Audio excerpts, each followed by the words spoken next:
This is just from fluorescent powder, fingerprint powder. And I'm going to use it on a bag that I put my fingerprints on earlier.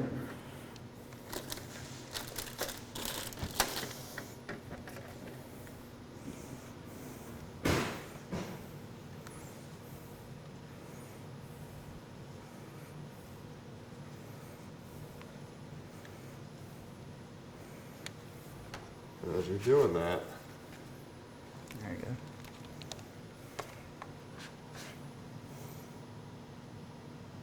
clear as day. Mm-hmm.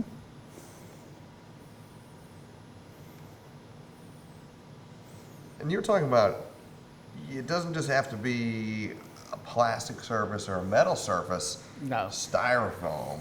Yeah, any kind of wood surface that has a high sheen or shellac on it.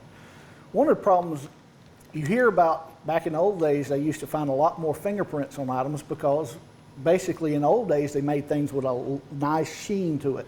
Nowadays everything's matte, and even like the surface of this table has a texture to it so it won't show fingerprints.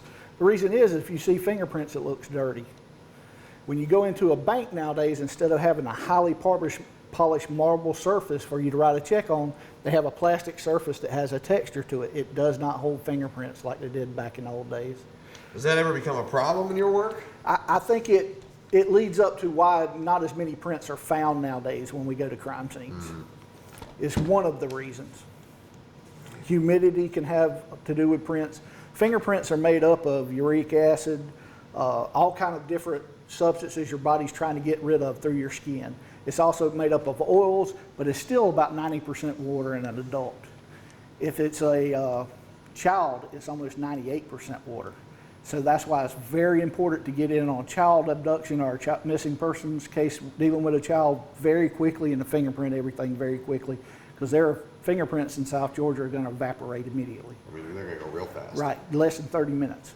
So forget first 48, you're talking. Right, yeah. And even on a human male adult, you put your fingerprints or your palm print on the hood of a car in South Georgia in the summertime, it's not going to hang out very long. All that fluid is going to be evaporating very quickly. So you got to make sure it gets processed as quickly as possible. So if you see GBI trucks running down the highway moving pretty quick, and you think, gee, why do they have to go that fast?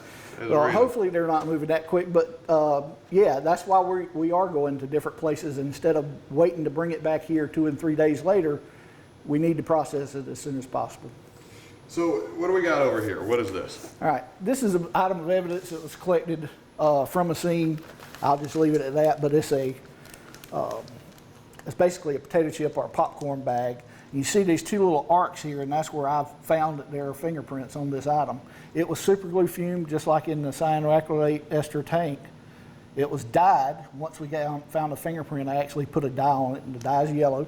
And then we can put it under this blue light and look at it through orange glasses, and it should show the fingerprint.